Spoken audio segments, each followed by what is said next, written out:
दोस्तों इस analysis video के माध्यम से मैं आपको सारे क्वेश्चन के आंसर बताऊंगा जहां पे कल आप लोगों ने अंग्रेजी और हिंदी भाषा का परीक्षा दिया है, जो कि सेकंड शिफ्ट का ये जी हाँ आंसर की एनालिसिस है। वीडियो को ध्यान से देखिएगा। लेकिन आप लोगों को मैं एक चीज़ यहाँ पे आप लोगों से शेयर करना चाहूँगा कि देखिए ये आप परीक्षाएं दे तो रहे हैं, क्या इसके ऊपर आप खुद एनालाइज कर रहे हैं कि हमें बुक कौन से पढ़ने चाहिए, कहाँ से मटेरियल आ रहे हैं एग्जाम में, कहाँ से कैसे क्वेश्चन क्रिएट होके दिए जा रहे हैं। क्या आपने ये कभी सोचा है? सोचना पड़ेगा, क्योंकि ऐसा नहीं है कि आपका जो है एग्ज़ाम समाप्त हो चुका है। बीपीएससी अभी 1.5 लाख वैकेंसी और लेकर आ रही है नवंबर में। अब आपको करना क्या है, मैं आपको सजेस्ट करूंगा, क्योंकि मैं वो क्वेश्चंस भी दिखलाऊंगा जो कि क्वेश्चन आपके एग्जाम में पूछे गए हैं, और वो मैं आपको बुक का पेज भी दिखलाऊंगा जहां से वो क्वेश्चन आए हुए हैं। थोड़ा सा वेट कीजिएगा, लेकिन पूरा वीडियो देखिएगा। उसके बाद हम एनालिसिस करेंगे, इसके आंसर्स का फटाफट एनालिसिस कर देंगे। लेकिन ये चीज़ें आपको जाननी जरूरी है दोस्तों। अगर कल आप लोगों ने वीडियो देखा था, उस वीडियो में भी मैंने एक पुस्तक के बारे में विवरण किया था। ये किरण पब्लिकेशन का बुक है दोस्तों। तो मैंने आपको इन बुक के बारे में बताया था, क्योंकि यहाँ पे कुछ आपके जो है प्रैक्टिस बुक हैं, इस वॉल्यूम 2 और वॉल्यूम 1 की, जो कक्षा 1 से 5 तक ये पूछे गए थे, यहाँ से सवाल देखे गए हैं दोस्तों। ठीक है, मैंने आपको ये पुस्तक भी रिकमेंड किया हुआ था कि इस पुस्तक को भी पढ़िए। ये एनसीईआरटी आधारित जो है किरण पब्लिकेशन का ये बुक है दोस्तों। ये कोई वन लाइनर है, यहाँ के वन लाइनर के भी क्वेश्चन आए हुए हैं। अगर देखिए किसी परीक्षा की आप तैयारी कर रहे हैं ना, तो आपको थ्योरी पार्ट पढ़ना पड़ेगा, चाहे आप कोई भी बुक पढ़ रहे हो, लेकिन वहाँ से क्वेश्चन आने चाहिए। अब आपको करंट के भी क्वेश्चन मैंने दिखाए हैं, ठीक है, लेकिन मैंने कुछ प्रूफ निकाले हैं इन किताबों से, क्योंकि ये पुस्तक जो है हमारे पास था और मैंने ख़रीदा था खुद अपने लिए। यहाँ पर घर में भी मेरे कुछ स्टूडेंट हैं जो कि वो परीक्षा दे रहे हैं, मेरे भाई बहन, उनके लिए। तो ये मैंने यहाँ से चीज़ें निकाली, उसका क्वेश्चन जो है स्क्रीनशॉट निकाला, मतलब वहाँ से दिखलाया कि देखो ये क्वेश्चन यहाँ से पूछे गए हैं, और ये सही बात है। यहाँ पर देखिए, यहाँ पर लिखा भी हुआ है, यहाँ से पूछे गए प्रथम और द्वितीय पाली परीक्षाओं के लगभग प्रश्न। तो ये मैंने सोचा कि आप लोगों तक भी साझा करें, क्योंकि अभी आपका बीपीएससी का एग्जाम समाप्त तो हो गया है, लेकिन ये जानना जरूरी है कि ये पुस्तक आपके लिए कितना इंपॉर्टेंट है। और ये साल 2 साल से नहीं है, कई सालों से, कई वर्षों से ये पुस्तकें हम लोग भी पढ़े हैं, आप लोग को भी पढ़ाया जा रहा है। तो यहाँ पे एक फ़ायदा तो ये है कि ये पुस्तक अपने आप को खुद अपडेट कर रही है पब्लिकेशन। तो यहाँ पे आपको बता दें कि देखिए ये गाइड बुक आपको जो भी छात्र पढ़े होंगे और ये प्रैक्टिस सेट जो भी लगाए होंगे, मैं कुछ 10-20 क्वेश्चन आपको यहाँ से दिखला रहा हूँ, तो आप समझिएगा इस चीज़ को। उसके बाद हम आपको एनालिसिस कर देंगे इस वीडियो का। तो चलिए दोस्तों शुरुआत करते हैं। देखिए एक क्वेश्चन पूछा गया था चौकीदार के बारे में। जी हाँ, ये लाइन आप लोग पढ़िए यहाँ पे कि इस आंदोलन के क्रम में बिहार में चौकीदार कर देना बंद कर दिया गया था। तो ये एक क्वेश्चन था गांधी जी के, मतलब गांधी वाले चैप्टर से था। तो ये अगर जो छात्र पढ़ा होगा कि 1930 के बाद गांधी जी की गिरफ्तारी हुई, उसके बाद पूरा विद्रोह हुआ, बिहार में भी इसका विद्रोह हुआ, और ये चौकीदारी कर यहाँ से हटाया गया। चौकीदार वाला क्वेश्चन आया हुआ था ना आपका, मैंने जो सुबह एनालिसिस किया था कल, उसको देखिए जाके वीडियो को, है ना, तब आपको समझ में आएगा कि क्वेश्चन यहाँ से पूछे जा रहे हैं। एक क्वेश्चन और था जो कि मैं आपको दिखलाना चाहूँगा दोस्तों। यहाँ से ये देखिए, ये क्वेश्चन था यहाँ पे स्वामी सहजानंद के बारे में। जी हाँ, यहाँ पे कि ये क्वेश्चन था कि किसान नेता थे, उन्होंने हुंकार नामक एक पत्र भी प्रकाशित किया था। तो ये हुंकार जो है यहीं से आया हुआ है क्वेश्चन आपका, जो कि सेकंड शिफ्ट में ये क्वेश्चन पूछा गया था। स्वामी सहजानंद सरस्वती, जिनका कि जन्म 1879 से 1950 के बीच में हुआ, है ना, ये जीवन काल इनका रहा, है ना, 1879 से 1950 के बीच में, जो कि राष्ट्रवादी नेता थे। और ये हुंकार जो है पत्रिका इन्हीं की थी, प्रकाशित की गई थी। तो ये क्वेश्चन देखिएगा यहाँ से आया हुआ है दोस्तों। ये भी आपका किरण पब्लिकेशन का ही बुक का है, जो कि मैं आपको दिखला रहा हूँ। अब देखिए यहाँ पे क्वेश्चन आपका आया हुआ है। अब मैं अपने घर में जो छात्र एग्जाम दे के आए ना, उनको ये नोटिस करके दिखला रहा था। देखिए एक क्वेश्चन पूछा गया था कि रानी लक्ष्मीबाई के बारे में, ये जो कि है उनके बचपन का जो है नाम क्या था, तो मणिकर्णिका, है ना। तो ये आपको जो है क्वेश्चन पूछा गया था वहां से। दूसरा एक क्वेश्चन था यहाँ से कि अंग्रेजों के खिलाफ बहादुरी से लड़ी वो सर हुयू रोज, जो कि ये क्वेश्चन पूछा गया था किसके खिलाफ लड़ी थी। तो ये क्वेश्चन सेकंड शिफ्ट का है और प्रथम शिफ्ट का ये क्वेश्चन है आपका। तो देखिए यहाँ से 4 क्वेश्चन तो यहीं से बन गए आपके 2 ही पेज में। फिर एक क्वेश्चन देखिए, ये जो आपका रेड वाला जो पुस्तक है दोस्तों, जो कि हम बोलते हैं कि सामान्य अध्ययन के लिए आप लोग इसको पुस्तक को रख सकते हैं। मैंने आपको बिहार दुर्गा के लिए भी ये बुक सजेस्ट किया था, बेस्ट बुक है। और या बीपीएससी के लिए अगर आप लोग पढ़ते हैं तो बेस्ट थ्योरेटिकल बुक है आपके लिए। तो यहाँ से क्वेश्चन उठा के दिया गया दोस्तों एल्यूमिना के बारे में और सिलिकेट के बारे में, जो कि ये एक मैग्नीज कण होते हैं। तो यहाँ से अगर आप लोग थ्योरी भी पढ़ रहे हैं इसका, तो यहाँ से क्वेश्चन आपका बन रहा है दोस्तों। ठीक है, एक क्वेश्चन और भी था यहाँ पे, जो कि देखिएगा कि ये क्वेश्चन आपका सीधा सीधा उठा के पूछ दिया गया था यहाँ पे कि एक स्वस्थ मनुष्य के स्पष्ट छवि के लिए न्यूनतम फोकल लंबाई कितनी होनी चाहिए? तो ये 25 सेंटीमीटर आंसर है इसका। ये क्वेश्चन आपका किरण पब्लिकेशन की बुक का ही है, आप लोग देख सकते हैं, जो कि मैंने आपको यहाँ से निकाल के दिखा रहा हूँ। ठीक है, आगे एक क्वेश्चन और था कि शुक्र ग्रह को हम लोग जो है चमकीला ग्रह कहते हैं या फिर पृथ्वी की बहन कहते हैं। क्वेश्चन आया था ना, एक आपका पहले शिफ्ट का ही क्वेश्चन था जो कि हमने आपको बताया था। ठीक है, तो ये क्वेश्चन देखिए आपको यहाँ से देखने को मिल रहा है। एक क्वेश्चन था दोस्तों यहाँ पे कि पौधे को जो है स्वपोषी कहते हैं। स्वपोषी वाला क्वेश्चन 2 था यहाँ पे, याद रखिए, याद कीजिए, है ना। पहले शिफ्ट में भी था, दूसरे शिफ्ट में था, लेकिन पहले शिफ्ट में 2 क्वेश्चन थे यहाँ पे। प्रकाश संश्लेषण वाला चैप्टर है दोस्तों। यहाँ पे आपको बता दें कि यहाँ से ऐसे क्वेश्चन पूछे जा रहे हैं, तो आपको ये पुस्तक देखिए, मैं रिकमेंड करता हूँ सिर्फ आप लोगों को पढ़ने के लिए कि ये चीज़ें यहाँ से निकाल के दी जा रही है। इसका मतलब कि क्वेश्चन भी सेट यहीं से हो रहा है। आपको वन लाइनर देखना पड़ेगा, आपको थ्योरी पढ़ना पड़ेगा, तभी जाके आपका एग्जाम निकलेगा। अब मैं यहाँ पे जो है एक क्वेश्चन ये भी देखा था कि घास खाने वाले जो शाकाहारी प्राथमिक उपभोक्ता होते हैं, तो ये क्वेश्चन भी पूछा गया था कि द्वितीयक है, प्राथमिक है या तृतीयक है। तो प्राथमिक इज द राइट आंसर। जो भी लोग उत्तर किए होंगे वहाँ पे बिल्कुल सही किए होंगे। देखिए, साक्ष्य की बातें करते हैं तो यहाँ पे हम लोग साक्ष्य के ही ऊपर बात करेंगे। एक क्वेश्चन ये भी था दोस्तों कि साम्यवाद से संबंधित था, जो कि यहाँ पे पंचवर्षीय योजनाओं के द्वारा किसने जारी किया था? तो रशिया ने, है ना। और ये द्वितीय महायुद्ध के बीच में हुआ था। रूस की क्रांति से संबंधित है चैप्टर दोस्तों, याद रखिएगा। ये क्वेश्चन आपको देखने को मिला है आपके सेकेंड शिफ्ट में। एक क्वेश्चन था दोस्तों यहाँ पे देखिए भूकंप वाला, जो कि ज्योग्राफी का सेक्शन कह लीजिए या फिर आप इसको इन्वायरमेंट का सेक्शन कह लीजिए।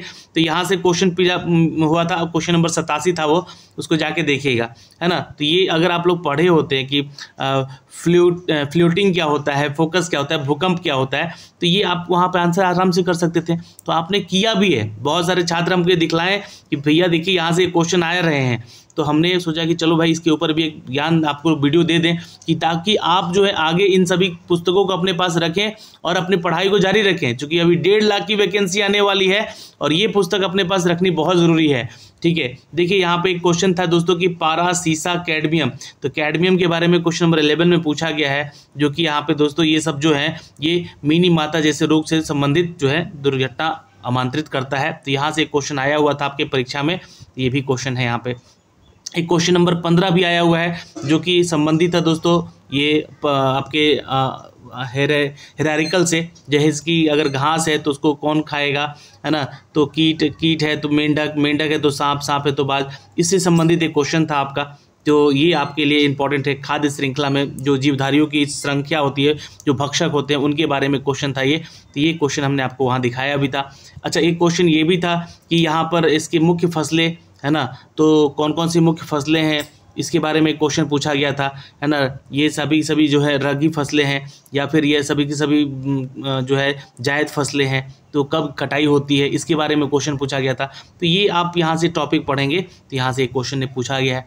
तो ये सिर्फ टॉपिक हमने आपको बताए हैं कि वहाँ से कहाँ से क्वेश्चन आ रहे हैं, इसलिए मैं आपको सिर्फ दिखला रहा हूँ। सुपीरियर झील के बारे में भी एक क्वेश्चन आया हुआ था दोस्तों सेकंड शिफ्ट में, यहाँ से देख सकते हैं। ये सीधा का सीधा क्वेश्चन उठा के दे दिया गया। महात्मा गांधी एंड बिहार सम रेमिनेंसेस के लेखक कौन है? तो डॉक्टर राजेंद्र प्रसाद हैं।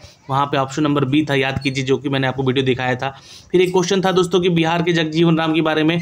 जी हाँ दोस्तों, की भारतीय दलित वर्ग के संबंधित है ना। तो ये मैंने आपको बोला था, वहाँ दलित वर्ग इज द राइट आंसर। ये महत्वपूर्ण भूमिका निभाई जिन्होंने 1935 में, जहाँ पे ग्रामीण श्रम आंदोलन के आयोजन किया गया था ये। तो ये क्वेश्चन एक था यहाँ पे दोस्तों सेकंड शिफ्ट का। यहाँ से देखिए 2 क्वेश्चन सीधे सीधे आ गया था। एक तो चिपको आंदोलन वाला, जो कि यहाँ पे नेता कौन थे? तो Sundarlal Bahuguna is the right answer आपका था। प्राथमिक उपभोक्ता यहाँ पे पूछा गया है देखिए, और मैंने अभी आपको दिखलाया प्राथमिक उपभोक्ता के बारे में कि यहाँ पे कौन हो सकता है इनमें से, है ना। तो इनमें से कोई नहीं ऑप्शन होगा। तो ये भी क्वेश्चन आपके पूछे गए हैं एग्जाम में।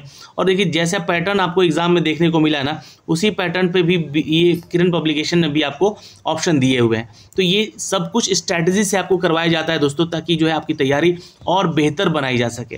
तो ये सारे क्वेश्चन थे दोस्तों जो कि हमने आप तक पहुँचाने थे। और अब हम चलते हैं सेकेंड शिफ्ट की तरफ, जहाँ पे सबसे सटीक और उत्तर यहाँ पे दिए जाएंगे। और मैं भी आपको बता दूं कि हिंदी वाला सेक्शन भी आपके इन्हीं सभी बुक से क्वेश्चन उठा के दिए गए हैं। तो चलिए देखते हैं उन 75 प्रश्नों को फटाफट यहाँ पे, और बिना टाइम वेस्ट किए आप लोगों को सारी जानकारी यहाँ से देते हैं। तो चलिए दोस्तों, यहाँ पे पहले तो 25 क्वेश्चन है आपके अंग्रेजी के, उसको देखते हैं, फिर उसके बाद हिंदी पे आते हैं।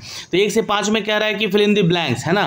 तो the doctor and the nurse are attending to the injured people, है ना, टू द इंज्यूर्ड पीपल। यहाँ पे आर्टिकल्स के बारे में पूछा गया है। दूसरा क्वेश्चन है दोस्तों यहाँ पे, फटाफट देख लीजिएगा। एन इंजीनियर ऑफ इसरो, तो यहाँ पे आंसर कर लीजिएगा। जी हाँ, एन इंजीनियर नहीं होगा, ये द इंजीनियर होते हैं, ठीक है। The engineers of ISRO, ISRO एक संस्था है इसलिए इनको डिनोट किया जा रहा है, तो इनको यहाँ पे जो विशेष होते हैं उनके लिए द का उपयोग करते हैं हम लोग, इसलिए यहाँ पे द का उपयोग आप लोग कीजिएगा तो सही होगा, ठीक है। सवाल नंबर 3 है दोस्तों कि the child is crying please by ice cream for him, तो आंसर कर लीजिएगा दोस्तों एन आइसक्रीम, है ना, एन आइसक्रीम यहाँ पे कर लीजिएगा, तो यहाँ पे बी उत्तर हो जाएगा। सवाल नंबर 4 पे चलते हैं दोस्तों, यहाँ पे क्वेश्चन नंबर 4 का आंसर कर लीजिएगा, इट्स अ बी, यानी कि एन का उपयोग होगा, he told us that he would be the back in an hour, है ना, तो इसलिए यहाँ पे 4 का बी हो जाएगा। क्वेश्चन नंबर 5 देखिए, यहाँ पे क्वेश्चन नंबर 5 का आंसर कर लीजिएगा दोस्तों, the Indian are very good in the math, ठीक है, तो आंसर यहाँ पे हम सी कर लेंगे। सवाल नंबर 6 से 10 को देखिएगा, यहाँ बोल रहा है choose the correct alternative for the each of the following, है ना, अल्टरनेटिव बताना है इसके लिए, तो कक्षा नहीं, यहाँ पे क्वेश्चन नंबर 6 से 10 के बीच में, तो यहाँ पे विच of the following is not planet, तो नहीं है प्लेनेट, तो नहीं है, तो भाई देखिए प्लूटो तो प्लेनेट नहीं है एक तो, है ना, और मून भी नहीं है, ठीक है, नॉट बोला गया है, तो 2 ऐसे हैं, ये प्लेनेट तो नहीं है ना, ये तो हमारा उपग्रह है, सैटेलाइट है एक तरह से कहें तो, है ना, तो यहाँ पे दोस्तों प्लूटो और मून दोनों ही, अब चूंकि ये 2006 से बाहर हो चुका है प्लूटो, तो ये ध्यान रखिए, बल्कि मरकरी है यहाँ पे, तो इसलिए एक से ज़्यादा यहाँ पे है, इसलिए ऑप्शन नंबर डी हम लगाएंगे, इज द राइट आंसर। सवाल नंबर 7 पे चलते हैं, विच of the following is not, फिर नॉट लिखा गया है, फाउंड इन द किचन, देखिए ये क्वेश्चन सारे आपके जो है ना इस पुस्तक से मिल रहे हैं, मैं इसका भी प्रूफ लेकर आऊँगा जल्दी आप लोग के लिए, लेकिन मैं यही कहना चाहूँगा कि इसकी पुस्तकों को आप लोग यहाँ पे लेकर रख लीजिए, अभी आने वाली परीक्षाओं में भी आपको ये काम आएगा। विच of the following is not found in the kitchen, तो 7 का उत्तर कर लीजिएगा दोस्तों, यहाँ पे कोमोड नहीं होता है, कोमोड बाथरूम में होता है। सवाल नंबर 8 पे चलते हैं, विच of the following is not found in the electric shop, तो आंसर कर लीजिएगा दोस्तों यहाँ पे ट्यूब जो है यहाँ पे आपका नहीं मिलता है, ट्यूब बहुत सारा तरह का होता है ना, ये ट्यूब लाइट अलग होता है, ट्यूब लाइट आपको इलेक्ट्रिक शॉप पे मिलेगा, मोटर्स भी मिलेगा, लेकिन जो है ट्यूब आपको नहीं मिलेगा। सवाल नंबर चलते हैं दोस्तों यहाँ पे क्वेश्चन नंबर 9 पे, which among the following is not vegetable, not फिर दे दिया गया, देखिए नहीं के साथ खेला जा रहा है यहाँ पे, और नहीं वाले ऑप्शन भी 2-2 ठो दिए गए हैं, तो इसको ध्यान में रखे हैं, अगर आंसर जो किया होगा छात्र यहाँ पे बाजी मारा होगा, क्योंकि ये सेकेंड शिफ्ट का है तो ये छात्राओं का पेपर है, तो इसलिए थोड़ा सा ध्यान से देखिएगा। देखिए आंसर कर लीजिएगा, इस the right answer is D, यानी कि इनमें से एक से अधिक, ठीक है, जो कि वेजिटेबल नहीं है, जैसे कि आपका फ्रूट, ड्रैगन फ्रूट और स्ट्रॉबेरी जो है वेजिटेबल नहीं है, इसलिए 2 उत्तर है यहाँ पे।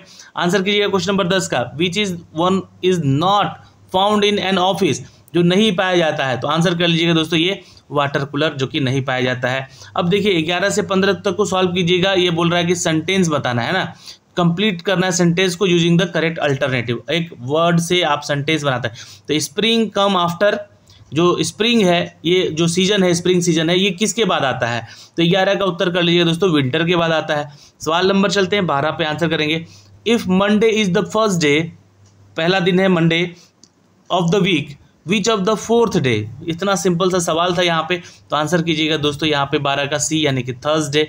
सवाल नंबर चलते हैं 13 पे, if today is Sunday then the day before yesterday was, तो 13 का आंसर कर लीजिएगा दोस्तों, Friday is the right answer. ऐसे क्वेश्चन देखने को मिले हैं दोस्तों। जी हाँ, July come before the month, किसके पहले आता है जुलाई, बिल्कुल अगर आप यहाँ पे उत्तर करेंगे दोस्तों कि अगस्त के पहले आता है तो उत्तर सही है। Look at the in the sky, है ना, आप स्काई में देखते हैं तो 15 का उत्तर करेंगे हम दोस्तों, बर्ड्स को देखते हैं, ठीक है। चलिए सवाल नंबर अब चलते हैं 16 से 20 की तरफ, ब्रदर्स वाइफ इज, ये क्या कहलाती हैं, ब्रदर्स की जो पत्नियां हैं वो आपकी क्या कहलाएंगी, तो 16 का उत्तर कर लीजिएगा दोस्तों, सिस्टर इन लॉ कहलाएंगी, है ना, या तो भाभी कहते हैं या तो उनको बहू कहते हैं, ठीक है। सवाल नंबर 17, अंकल्स डाउटर क्या कहती हैं, अंकल्स डाउटर को क्या कहते हैं, तो बिल्कुल सिस्टर कहिएगा, है ना, या कजिन सिस्टर कहेंगे, तो यहाँ पे तो दिया गया है ना। सिबलिंग, देखिए आप लोग अगर खुद के भाई बहन है ना, अपने माता पिता के बच्चे हैं, तो आप जो है यहाँ पे सिबलिंग कहलाएंगे, ठीक है। कजिन होंगे जो कि आपके अंकल के बेटे बेटी होंगे। सवाल नंबर 18, वाइफ सिस्टर क्या कहलाता है, तो आंसर कर लीजिएगा सिस्टर इन लॉ कहलाएगी, यानी कि साली कहते हैं उनको, है ना, एक तरह से। सवाल नंबर चलते हैं, सिस्टर सन को क्या कहेंगे, अपनी बहन के बेटी को आप क्या कहेंगे, तो आंसर कर लीजिएगा इनको नेफ्यू भतीजा कहते हैं। सवाल नंबर चलते हैं दोस्तों 20 पे, सिस्टर्स हस्बैंड को क्या कहते हैं, जी हाँ, पति के हस्बैंड को क्या मतलब सिस्टर्स के, है ना, अपनी बहन के पति को आप क्या कहेंगे, तो बिल्कुल यहाँ पे ब्रदर इन लॉ कहेंगे उनको, है ना, तो याद रखिएगा है ना। चलिए अगले सवाल पे चलते हैं दोस्तों। यहाँ पे ये पैराग्राफ दिया गया है, इस पैराग्राफ को पढ़ के आपको जो है ये आंसर्स आपको करने हैं इनमें से, ठीक है। तो चलिए मैं क्वेश्चन पे ही आता हूँ यहाँ पे, तो क्वेश्चन का आंसर फटाफट यहाँ पे कर देता हूँ। तो देखिए, what did the dog start crossing, तो इसको जब आप लोगों ने पढ़ा होगा तो 21 का उत्तर आप लोगों ने जरूर यहाँ पे ब्रिज दिया होगा, ब्रिज को क्रॉस कर रहा है। सवाल नंबर 22 पे चलते हैं, what did the hungry dog find, तो आंसर कर लीजिएगा दोस्तों, यहाँ पे बोन्स फाइंड करता है। सवाल नंबर 23 पे चलते हैं, बिल्कुल ये सिंपल सा पैराग्राफ पढ़िएगा ना तो ये सारा आंसर दे दीजिएगा। The dog barked and bone fell down from his, तो 23 का आंसर कर लीजिएगा सी, यानी कि उनके माउथ से गिर जाता है। सवाल नंबर चलते हैं 24 पे, what did the dog want from the other dog he saw in water, तो आंसर कीजिएगा यहाँ पे दोस्तों, ये बोन्स के लिए वो उसको देखता है जो कि वो वाटर में जाता है। तो सवाल number 25, the moral of the story is, यह इसका स्टोरी का मोरल यानी कि सारांश क्या है, तो अगर कहिएगा तो इसको हम कहेंगे डोंट बी ग्रीडी, लालची नहीं होना चाहिए, ठीक है। तो ये आंसर यहाँ से समाप्त हुआ। अब बात करते हैं हिंदी में, तो चलिए हिंदी में देखते हैं क्या क्या उत्तर आपने किया है दोस्तों। तो संयुक्त स्वर इनमें से कौन है, तो अगर आपने 26 का उत्तर किया है दोस्तों, याद रखिएगा ए, यानी कि ए और ए इज द राइट आंसर। सवाल नंबर 27, प्रत्येक वर्ग का प्रथम और द्वितीय वर्ग के किस प्रकार के हैं, प्रत्येक वर्ग का प्रथम और द्वितीय वर्ण किस प्रकार के होते हैं, तो 27 का उत्तर अगर आप लोगों ने किया होगा Ghosh is the right answer, note कर सकते हैं। सवाल नंबर चलते हैं 28 पे दोस्तों, ख और घ ध्वनि किस प्रकार की है, तो 28 का उत्तर कर लीजिएगा दोस्तों सी, महाप्राण इज द राइट आंसर। सवाल नंबर चलते हैं दोस्तों 29 पे, संघ की राजभाषा हिंदी और लिपि देवनागरी होगी, यह किस अनुच्छेद में कहा गया है, तो 29 का आंसर कर लीजिएगा दोस्तों, ये आर्टिकल 343 में कहा गया है। सवाल नंबर चलते हैं 30 पे, निम्नलिखित में से कौन सी भाषा आर्य भाषाओं में शामिल नहीं है, तो आंसर कर लीजिएगा दोस्तों क्वेश्चन नंबर 30 का, यहाँ पे तुर्की में ये शामिल नहीं है। सवाल नंबर चलते हैं 31 पे, भाववाचक संज्ञा कौन सी है इनमें से, तो भाववाचक संज्ञा देखिए इसमें जो है जिससे कि भाव का हमें ज्ञान प्राप्त हो, है ना, तो मित्र से बनता है मित्रता, तो ठीक है, तो यहाँ से हमें भाव निकल कर आ रहा है ना, तो ये निकलेगा, ए इज द करेक्ट आंसर।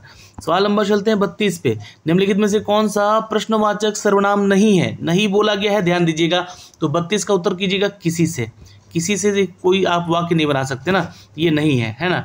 सवाल नंबर चलते हैं क्वेश्चन नंबर 33 पे, मैंने नौकर से खाना बनवाया, वाक्य में कौन सी क्रिया चल रही है, मैंने नौकर से खाना बनवाया, याद रखिएगा ये जो है प्रेरणार्थक जो है क्रिया हो रहा है, यहाँ पे हम बी करेंगे। सवाल नंबर 34, आप उसको व्यापार में करोड़ों का घाटा हो गया, उस वाक्य में किस प्रकार का विशेषण है, तो उसको व्यापार में करोड़ों का घाटा हो गया, उस वाक्य में किस प्रकार का विशेषण है, तो यहाँ से 34 का उत्तर कर लीजिएगा दोस्तों, जी हाँ, अनिश्चय बोधक इज द राइट आंसर और परिणाम बोधक इज द करेक्ट आंसर। तो बी और सी यहाँ पे दिख रहा है, यहाँ पे है ना, तो ध्यान रखिएगा यहाँ पर आंसर, सॉरी माफ करेंगे, संख्या बोधक भी दिख रहा है, चूंकि करोड़ों की बात हो रही है और परिणाम निकल कर आ रहा है कि घाटा हुआ है और उसको व्यापार में, है ना, तो ये एक तरह से अनिश्चितता, मतलब कि अनिश्चितता का वाक्य है, तो तीनों ही यहाँ पे होगा, इसलिए उत्तर हम डी करेंगे यहाँ पे दोस्तों, ठीक है, तो ये ध्यान में रखिएगा। सवाल नंबर चलते हैं 35 पे दोस्तों, शब्द का अर्थबोध कराने वाले कौन सा शब्द है, शब्द का अर्थबोध, तो 35 का उत्तर कर लेंगे दोस्तों, यहाँ पे एक से अधिक है ना, शब्द वाक्य भी होते हैं और यहाँ पे शब्द शक्तियाँ भी होती हैं, ए और बी हो जाएगा।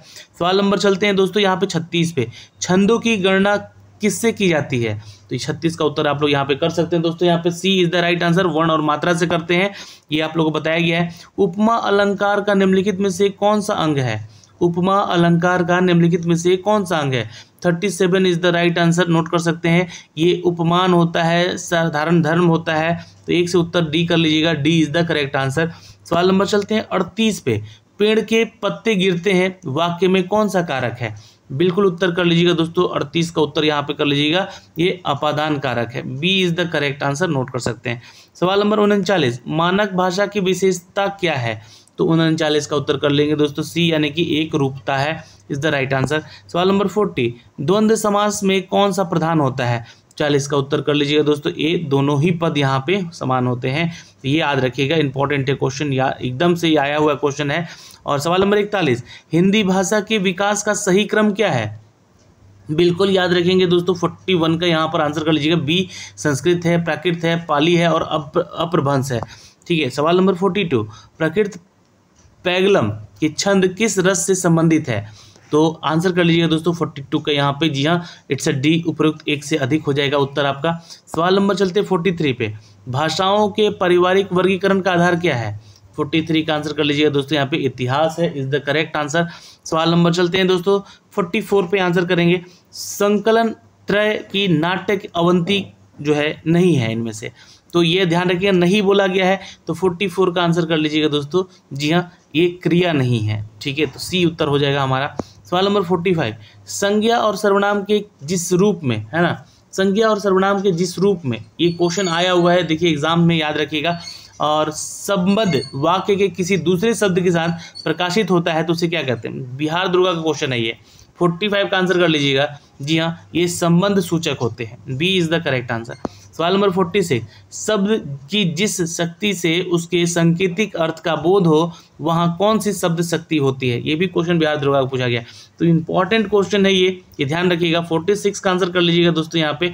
जी हाँ, शब्द की जिस शक्ति से उसके सांकेतिक अर्थ का बोध हो, है ना, तो यहाँ पे जो है इसको लक्षणा कहेंगे, सी इज द करेक्ट आंसर। सवाल नंबर चलते हैं दोस्तों यहाँ पे क्वेश्चन नंबर 47 पे, वक्रोक्तिवाद में प्रतिवादक आचार्य है। 47 का आंसर कर लीजिएगा दोस्तों कुंतक। सवाल नंबर चलते हैं 48 पे, कथन दिए गए हैं, स्थापना अ है और तर्क ब है, तो इसके विचार कीजिए कि नीचे दिए गए कूट जो है सही से सम्मिलित हैं या चयनित कीजिए आप इसको। तो यहाँ पे देखिए 48 का आंसर आप लोगों ने अगर किया है यहाँ पे, जी हाँ, अ जो है गलत है और ब सही है, तो ये आंसर सी हो जाएगा आपका। सवाल नंबर चलते हैं 49 पे दोस्तों, आंसर करेंगे, कथनों को यहाँ पे देखेंगे, स्थापना है अ और तर्क है ब, पर विचार कीजिए और कोट दीजिए। तो आधुनिकता एक सतत और अंतहीन प्रक्रिया है, ये कथन है, क्योंकि प्रत्येक परिवर्तन नए सिद्धांतों और संभावनाओं को जन्म देता है, ये कारण है। तो क्या ये बात सही है? तो 49 का उत्तर कर लीजिएगा दोस्तों। जी हाँ, ये प्रयुक्त में से कोई सही नहीं है, तो यहाँ पे हम ई उत्तर कर लेंगे, इज द राइट आंसर। सवाल नंबर चलते हैं 50 पे दोस्तों।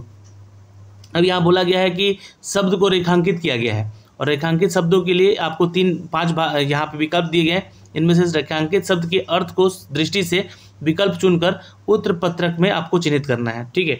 तो आकाश में काले बादल हैं, ठीक है, तो आकाश में काले बादल हैं, क्वेश्चन नंबर यहाँ पे देखिएगा, तो मेघ कहते हैं बादल को, ठीक है, और वारीधर भी कहते हैं, तो यहाँ पे आंसर डी कर लीजिएगा दोस्तों।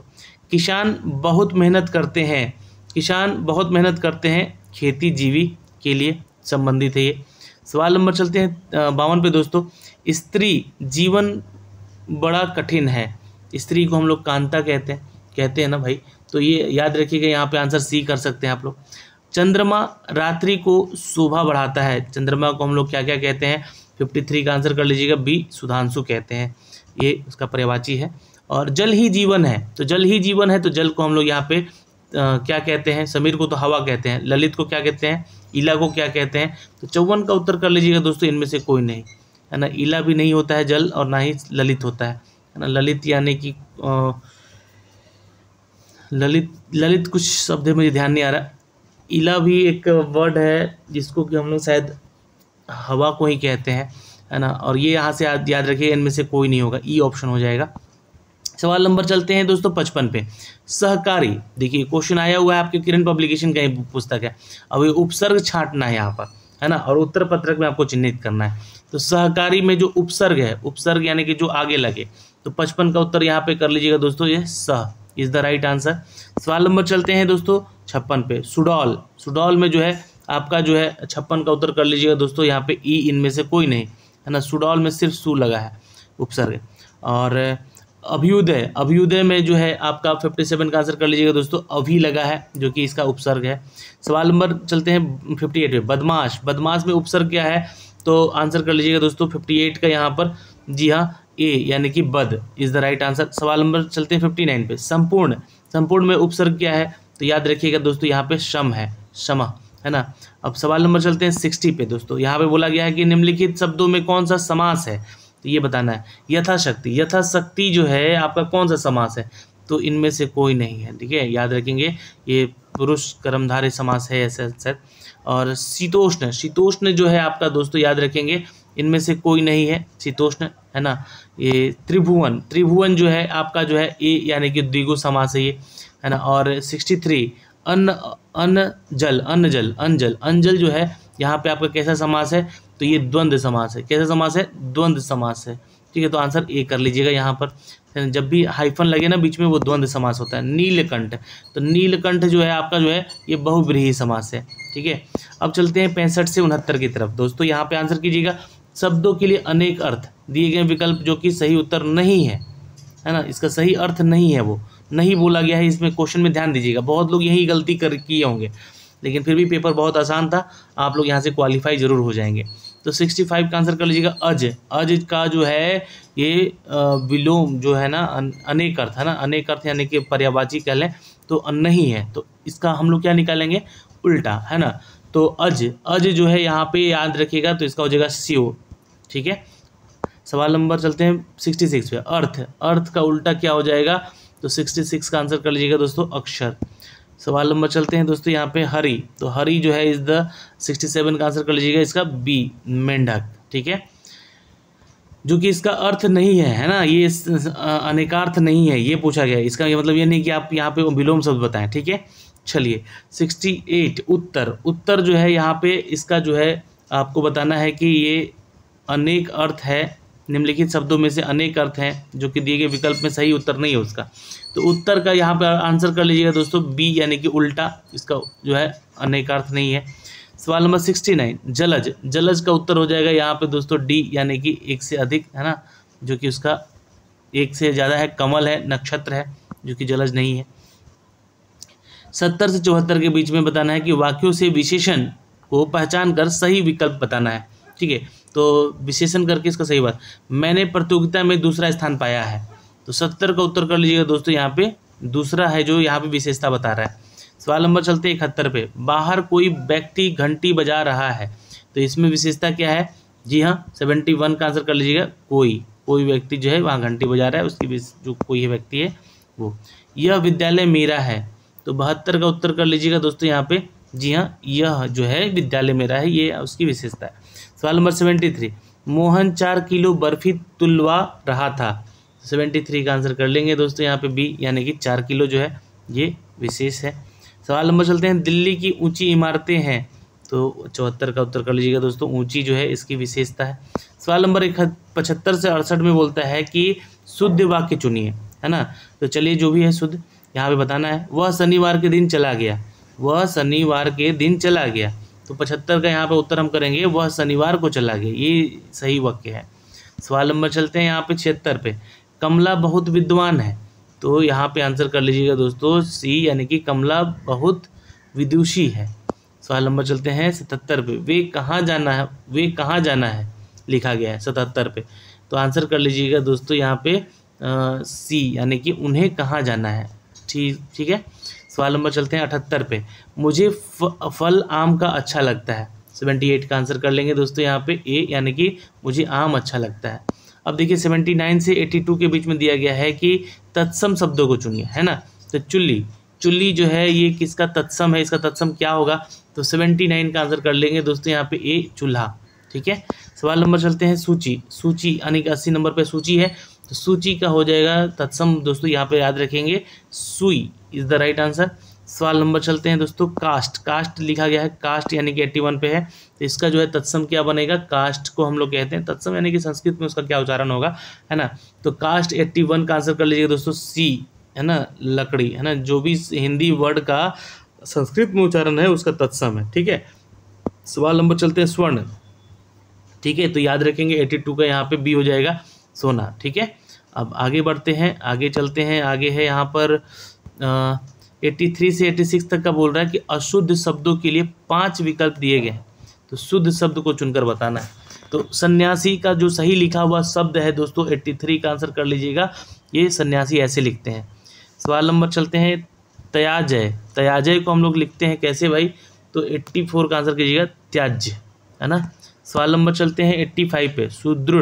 सुदृढ़ को हम लोग ऐसे थोड़ी लिखते हैं, 85 पे आइएगा तो आंसर कर लीजिएगा दोस्तों ये सुदृढ़ ऐसे लिखते हैं, B is the correct answer. ज्योत्सना भी गलत लिखा हुआ है, 86 का आंसर कर लीजिएगा ए, ज्योत्सना।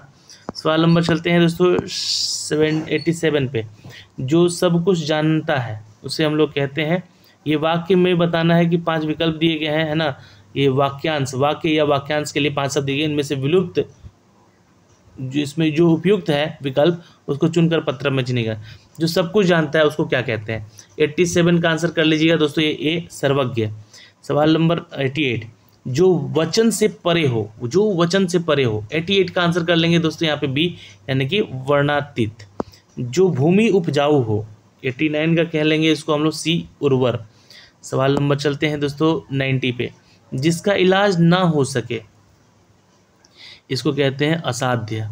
चलिए 91 से 95 पे आते हैं, जहाँ पे बोला जा रहा है कि मुहावरे हैं, लोकोक्तियाँ हैं, इनमें सही आपको बताना है मुहावरा। अंगारों पर पैर रखना मतलब खतरनाक कार्य करना। आम के आम गुठलियों के दाम मतलब अधिक लाभ होना। सवाल नंबर 93, आगे नाथ न पीछे पगहा, तो इसको कहते हैं हम लोग, याद रखिएगा, किसी तरह की जिम्मेवारी का ना होना, है ना। वो कहते हैं ना कि अब ये काम धाम तो कुछ कर नहीं रहा है, नौकरी लग नहीं रहा है, तो भाई और आगे भी इसका कुछ खेती होती है नहीं, ज़मीन वमीन है नहीं, खेती करेगा, तो उसके वैसे लड़के को कहते हैं आगे नाथ न पीछे पगहा, ठीक है, पर शादी तो हो ही जाती है उनकी भाई, है ना। कान देना, तो आंसर कीजिएगा 94 का यहाँ पर सी, जी हाँ, ध्यान देना। सवाल नंबर चलते हैं 95 पे, गूंगे का गुड़, तो आंसर कीजिएगा 95 पे दोस्तों, इसको कहते हैं अवर्णीय दुख, है ना। चलिए अब 96 से 100 तक क्या बोला गया है कि इस पैराग्राफ को पढ़िए, है ना, और पैराग्राफ को पढ़ के यहाँ पे उत्तर कीजिए, ठीक है। तो यहाँ पे देखिएगा बहुत इंपॉर्टेंट है, पुराणों में देखा गया है कि तप देवता करते हैं और राक्षस भी। जिस किसी को कुछ भी सिद्धि प्राप्त करनी है तप किए बिना कोई चारा नहीं। इसमें उसकी नीयत अगर सात्विक है यानी कि सही है तो उसका और दुनिया का भला होता है, अगर उसकी नीयत बुरी हो रही तो वह सारी दुनिया का नाश भी करता है, ठीक है। और मनुष्य ने एटम बम, हाइड्रोजन बम जैसे अस्त्र तैयार किए, यह सब मनुष्य की तपस्या का ही फल है। इस असुरी तपस्या से दुनिया को तो नुकसान ही होता है, लेकिन इस तपस्या करने वाला स्वयं आत्मनाश की तैयारी करता है। अब चलिए इसके ऊपर हम लोग 5 प्रश्न देखते हैं, 4 प्रश्न है चूँकि, तो कोई चारा नहीं से तात्पर्य क्या है? तो 96 का उत्तर कर लीजिएगा दोस्तों, दूसरा रास्ता ना होता, दूसरा रास्ता ना होना। अगला क्वेश्चन है कि नियत से तात्पर्य क्या है यहाँ पर? तो आंसर कीजिएगा दोस्तों, यहाँ नियत मतलब कि उसके इरादे और उसकी सोच जी के बारे में, तो यहाँ पे आंसर डी कर लीजिएगा। सात्विक नियत मतलब क्या, इसका क्या होता है अर्थ? तो यहाँ पे आंसर कीजिएगा दुनिया का भला चाहने के लिए वो, क्योंकि उसने बनाया था हाइड्रोजन बम। असुरी तपस्या, ये एक असुरी तपस्या है नहीं, उसके अनुसार है ना, मनुष्य ने बनाया है ये, क्योंकि वो अपनी रक्षा कर सके, तो ये एक असुरी तपस्या है, उससे विनाश भी हो सकता है। तो आंसर कर लीजिएगा दोस्तों यहाँ पे एटम बम का जो आविष्कार था। सवाल नंबर 100, उपर्युक्त अवतरण का उपर्युक्त शीर्षक हो सकता है? तो आंसर कर लीजिएगा दोस्तों यहाँ पे, जी हाँ, तप, B is the right answer. तो आपने कितने उत्तर सही किए इन 100 प्रश्नों में? जी हाँ, आप हमें कमेंट सेक्शन में कमेंट करके बताइएगा कितना उत्तर आपका सही हो रहा है। और देखिए जो बुक मैंने आपको रिकमेंड किया है, और आप बुक को जाके अभी मार्केट से ले लीजिए, क्योंकि अभी STET का भी मैंने आपको बुक सजेस्ट करने वाला हूँ, है ना। वो ही बुक, वैसे ही बुक आप लोग के लिए आने वाले समय में बहुत बेहतरीन होगा, जहाँ से आप क्वेश्चन पढ़ सकेंगे, जहाँ से आप क्वेश्चन देख सकेंगे, बना सकेंगे। तो ये आप लोग के लिए बेस्ट उपाय है दोस्तों। आप लोगों को किरण पब्लिकेशन का बुक जरूर लेना चाहिए, पढ़ना भी चाहिए। All the best, good luck आप लोगों को, अपनी परीक्षा की तैयारी करते रहिए। और आज जो भी आपका पेपर होगा उसका एनालिसिस वीडियो भी लेकर आएंगे। जय हिंद।